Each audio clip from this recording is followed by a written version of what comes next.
Hello dear students, food nutrition and hygiene की इस question series वाली क्लास में आप सब लोगों का स्वागत है। हम लोग जो एक क्वेश्चन पेपर्स को सॉल्व कर रहे थे, तो लास्ट वीडियो में ना ये इसमें कुछ क्वेश्चंस बच रहे थे, तो आज हम रिमेनिंग क्वेश्चंस को सॉल्व करेंगे इसमें। तो हमारा ये क्वेश्चन है, देखिए, BMI body mass index is derived by, ठीक है। BMI बॉडी मास इंडेक्स किसके द्वारा प्राप्त किया जाता है, ठीक है। तो किसी भी व्यक्ति का जो BMI है, BMI बॉडी मास इंडेक्स, इसको मेजर करने के लिए उस व्यक्ति का जो वेट है, वेट या वजन, उसको हम किलोग्राम में ले लें और उसकी हाइट, लंबाई है, उसके स्क्वायर से उसको मल्टीप्लाई कर दें, डिवाइड कर दें, सॉरी। तो ये उसका यूनिट हो जाता है किलोग्राम पर मीटर स्क्वायर, ठीक। तो BMI बॉडी मास इंडेक्स, ठीक। यहाँ से देखिए, ये क्वेश्चन आपका ये दो तरीके से हो सकता है। BMI का एक्सपेंशन भी पूछा जा सकता है, ठीक है, कि बॉडी मास इंडेक्स। तो BMI का एक्सपेंशन क्या हो गया, बॉडी मास इंडेक्स। इसका फार्मूला, इसको कैसे कैलकुलेट करना है, तो उसको कैलकुलेट करने के लिए हम वेट, उसका जो वजन है, वजन की यूनिट क्या लेनी है, हमने किलोग्राम लेनी है, ठीक है। और हाइट की यूनिट क्या लेनी है, मीटर। जो सपोज मेरा, अगर मैं अपना निकालना चाहूँ, मेरा BMI क्या होगा, तो सपोज मेरा वेट 80 kg है, ठीक, 80 kg है, और मेरी हाइट कितना है, 5 मीटर है, ठीक। तो मेरा BMI क्या हो जाएगा, 5, ठीक। तो मीटर स्क्वायर, तो यानी 5 × 5 25 हो गया, ठीक। तो 80 डिवाइडेड बाई 25, ठीक। तो उसको इससे हम डिवाइड कर देंगे, तो वो हमारा ये निकल आएगा BMI, ठीक है। नेक्स्ट क्वेश्चन है, a patient suffering from cardiovascular disease should avoid. अगर किसी व्यक्ति को हार्ट रिलेटेड, ठीक है, हृदय रोग से पीड़ित है कोई व्यक्ति, तो ऐसे व्यक्ति को किस तरीके का खाना देना चाहिए या किस तरीके के खाने को अवॉइड करना चाहिए, उसको क्या नहीं खाना चाहिए। यह पूछा है कि इससे बचना चाहिए, ठीक है। A patient suffering from cardiovascular should avoid, avoid मतलब बचना चाहिए, ठीक। देखिए बच्चों, मैं बार बार हर वीडियो में ये बात बोलता हूँ, आज फिर बोल रहा हूँ कि ऑब्जेक्टिव क्वेश्चन में क्वेश्चन पर हमको बहुत फोकस करना चाहिए, क्वेश्चन को बहुत ध्यान से पढ़ना चाहिए, नहीं तो हम गलत कर देते हैं, ठीक। अब जैसे suppose a patient suffering from cardiovascular disease should avoid, हमको इसमें अवॉइड यानी बचना, किस किस तरह के खाने से बचना चाहिए, ठीक है। ये नहीं कि क्या लेना चाहिए, किस तरीके का खाना नहीं खाना चाहिए, ठीक। तो यहाँ पर हमारा ऑप्शन है नमक, मक्खन, जंक फूड या ऑल। यहाँ पर फर्स्ट ऑप्शन है सॉल्ट, वाटर, जंक फूड्स, और डी ऑप्शन यहाँ पर है ऑल, ठीक। तो हम सब जानते हैं, अगर किसी व्यक्ति को हार्ट डिजीज है, तो उसको ये सारे जो सारे फूड्स दिए हैं, ये सब उसके लिए हार्मफुल है, तो इन सभी प्रकार के खाने से उसको बचना चाहिए। इसका तो डी ऑप्शन, जिसमें ऑल ऑप्शन दिया था, वो ठीक हो जाएगा, ठीक है। नेक्स्ट क्वेश्चन है हमारा, ये लिखा हुआ है डायलिसिस, ठीक।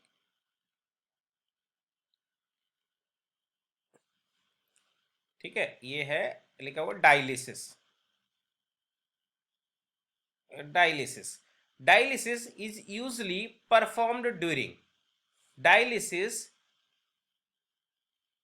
कब किया जाता है, ठीक है, ड्यूरिंग कब किया जाता है, आमतौर पर कब किया जाता है, ये लिखा हुआ आमतौर, डायलिसिस आमतौर पर कब किया जाता है, ठीक। तो हमको पता है, सबको पता है, जो डायलिसिस है ये किडनी फेलियर में, अगर किसी व्यक्ति की किडनी, किडनी या रीनल, ठीक है, ये रीनल लिखा है ना, रीनल गुर्दे के विफलता पर, रीनल फेलियर, रीनल को, ये रीनल जो वर्ड है किडनी के लिए यूज किया जाता है बच्चों, ठीक है।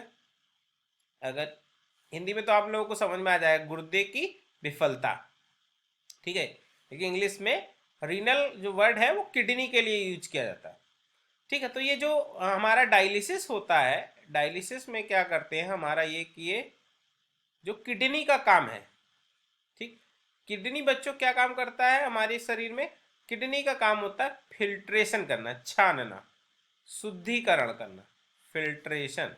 तो ये हमारे ब्लड को प्यूरिफाई करता है, उससे नाइट्रोजनस वेस्ट को निकाल देता है जो यूरिन के थ्रू हमारी बॉडी से बाहर निकल जाते हैं। इस प्रोसेस को हम कहते हैं एक्सक्रीशन। किडनी क्या कराता है? एक्सक्रीशन कराता है, ठीक, एक्सक्रीशन कराता है। तो अगर किसी व्यक्ति की किडनी खराब हो जाती है, गुर्दे खराब हो जाते हैं, रीनल फेलियर हो जाता है, तो उनके उस व्यक्ति के का जो ब्लड है वो प्यूरिफाई नहीं हो पाता है, उसका शुद्धिकरण नहीं हो पाता है, उसके नाइट्रोजनस वेस्ट बाहर नहीं निकाल पाता। तो उसको निकालने के लिए तो उस व्यक्ति के जो ब्लड है, ठीक है, तो उसके ब्लड को एक जो हमारा ब्लड है वो सारा एक बाहर एक मशीनरी के थ्रू फिल्टर किया जाता है। उस मशीनरी को डायलिसिस apparatus कहा जाता है, ठीक। और इस प्रोसेस को, इस क्रिया को डायलिसिस कहते हैं, ठीक है। तो यहाँ पर एक बाहर मतलब बाहर एक किडनी की जो किडनी का काम है वो एक बाहर हमारी बॉडी से बाहर किसी सिस्टम के द्वारा, मशीनरी के द्वारा कराया जाता है डायलिसिस में, ठीक।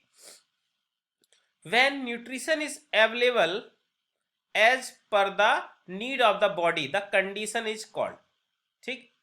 when, ये when लिखा, when nutrition is available as per the need of the body, the condition is called as, जब शरीर की आवश्यकता के अनुसार पोषण उपलब्ध हो तो ऐसी स्थिति को क्या कहा जाता है? देखिए, मेल न्यूट्रिशन मतलब जब न्यूट्रिशन अवेलेबल ना हो, न्यूट्रिशन पर्याप्त अवेलेबल ना हो तो वो कुपोषण हो गया उसको, ठीक। तो ये वाला तो हमारा नहीं हो गया,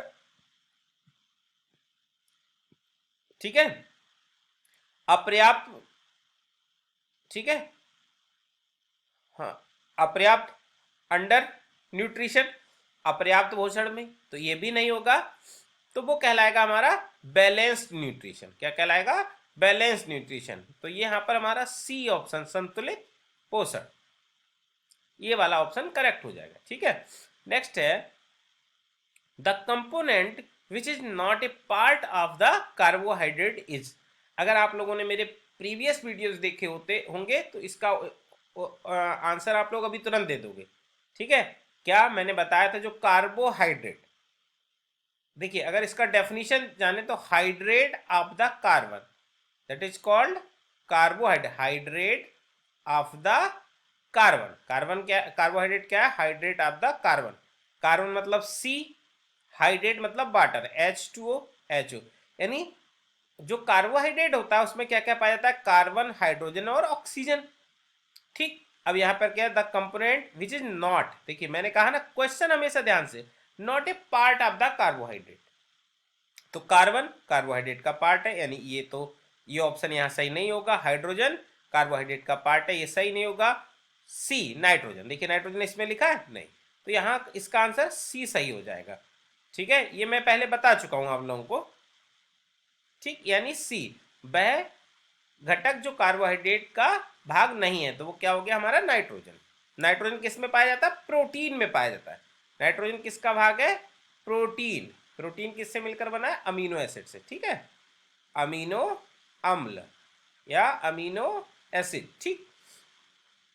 the nutrition prescribed for the patient is called as, रोगियों के लिए निर्धारित पोषण कहलाता है therapeutic diet, regular diet, fibrous diet, all the above, ठीक है। तो भैया रोगियों के लिए जो दिया जा रहा है वो क्या हो गया हमारा? Therapeutic diet.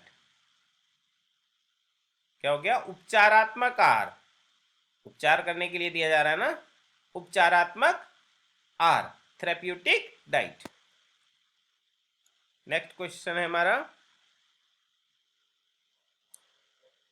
The digestion of fat is performed by, वसा के पाचन को बढ़ाया जाता है, ठीक, बाइल जूस के द्वारा, सलाइवा के द्वारा, इंसुलिन के द्वारा, माल्टेज के द्वारा, ठीक।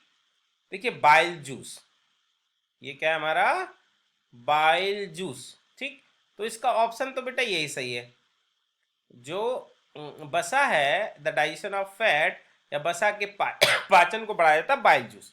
बाइल जूस क्या करता है? बाइल जूस का काम होता है, बाइल जूस बच्चों क्या करता है?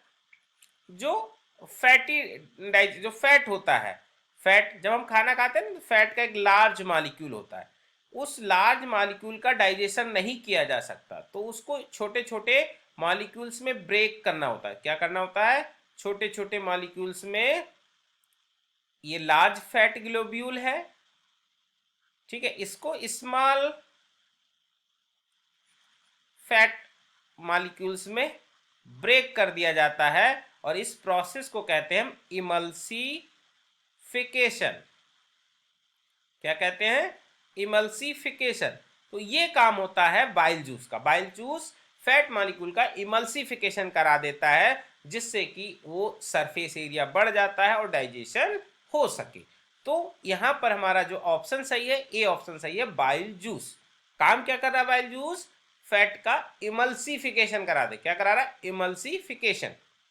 ठीक। सलाइवा, सलाइवा में बच्चों सेलेब्री अमाइलेज पाया जाता है, ठीक है, जो कि हमारा कार्बोहाइड्रेट डाइजेस्टिव एंजाइम है। कार्बोहाइड्रेट का पाचन होता है, माउथ में फैट का डाइजेशन नहीं होता। माउथ में नहीं प्रोटीन का होता है, नहीं फैट का, ओनली कार्बोहाइड्रेट का डाइजेशन होता है। कौन सा एंजाइम करता है? सेलेब्री अमाइलेज। सलाइवा में जो एंजाइम पाया जाता है उसको क्या कहते हैं हम? सेलेब्री अमाइलेज। ठीक है, ये कार्बोहाइड्रेट डाइजेस्टिव एंजाइम है। कौन सा? कार्बोहाइड्रेट। कार्बोहाइड्रेट का पाचन माउथ में होता है, किसके द्वारा? सलाइवा के द्वारा। सलाइवा में कौन सा एंजाइम है? सेलेब्री अमाइलेज। ठीक, लेकिन ये फैट का डाइजेशन नहीं कर रहा। इंसुलिन, इंसुलिन एक हार्मोन है, इसका काम होता है सेल के अंदर, कोशिकाओं के अंदर ग्लूकोज का इंटेक कराना। क्या कराता है? ये ग्लूकोज को कोशिकाओं के अंदर इंटेक कराता है। अगर इंसुलिन की कमी हो जाती, इंसुलिन की कमी हो जाएगी तो जो डिजीज हो जाती है इसको कहते हैं डायबिटीज। इंसुलिन, इंसुलिन की डिफिशियंसी से क्या होता है? डायबिटीज हो जाता है बच्चों। ठीक है, इंसुलिन की कमी से जो ग्लूकोज है उसका अवशोषण नहीं हो पाता, कोशिकाओं के अंदर अवशोषण नहीं हो पाता, तो ब्लड में ग्लूकोज का लेवल बढ़ जाता है और उस डिजीज को कहा जाता है डायबिटीज। माल्टेज, माल्टेज एंजाइम ये इंटेस्टाइनल जूस में होता है। कहां पर होता है? इंटेस्टाइनल जूस में। जो इंटेस्टाइन होती है उसकी सेल्स ऑफ लीवर कुन, वहां से सिक्रीट होता है, और ये कार्बोहाइड्रेट डाइजेस्टिव एंजाइम। माल्टेज क्या है हमारा? कार्बोहाइड्रेट डाइजेस्टिव एंजाइम है।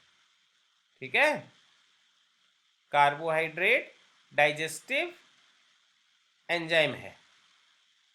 ठीक है, तो यहां पर हमारा ए ऑप्शन सही हो गया। ठीक। The condition of high blood pressure is called, blood pressure अगर बढ़ जाए, नॉर्मल जो ब्लड प्रेशर होता है 120/80, ठीक है, नॉर्मल ब्लड प्रेशर क्या होता है? 120/80। ठीक, ये हमारा कहलाता है सिस्टोलिक, सिस्टोलिक ब्लड प्रेशर, और ये कहलाता है डायस्टोलिक ब्लड प्रेशर। अगर इससे ब्लड प्रेशर बढ़ जाता है तो उस कंडीशन को कहा जाता है हाइपर टेंशन।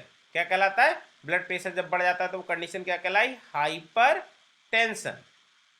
ठीक, हाइपर टेंशन। और अगर ब्लड प्रेशर कम हो जाता तो वो कंडीशन कहलाती हाइपोटेंशन। तो यहां पर हमारा बी ऑप्शन करेक्ट है। क्लियर। नेक्स्ट है oral rehydration solution ORS are used for. देखिए ये हमको फुल फॉर्म भी ध्यान है, ORS की फुल फॉर्म क्या है? Oral rehydration, rehydration solution. Oral rehydration solution का उपयोग किस में किया? देखिए ओरल रिहाइड्रेशन, रिहाइड्रेशन मतलब पानी की मात्रा को नियंत्रित करना, पानी की मात्रा को बैलेंस कर देना। तो पानी की कमी किस में हो जाती? कौन सी बीमारी में? डायरिया में। ये तो हमको पता है। डायरिया में क्या होता है, या इसको हम अतिसार, हिंदी में अतिसार, इसमें पानी की कमी होता है, ज्यादा पानी बाहर निकल जाता है। तो इसको बैलेंस करने के लिए, इस डिजीज को ठीक करने के लिए हमको किसकी जरूरत पड़ती है? ORS की जरूरत पड़ती है। ठीक है, तो ORS। रिकेट्स, रिकेट्स क्या होता है हमारा? सूखा रोग भी हिंदी में कहते हैं। ठीक, तो रिकेट्स कब हो जाता है? ये सब मैंने बताया है, पुराने वीडियोस देख के इनको मेमोराइज करना। ठीक है, तो ये सारे क्वेश्चंस आप लोग इस तरह से सॉल्व कर लेंगे।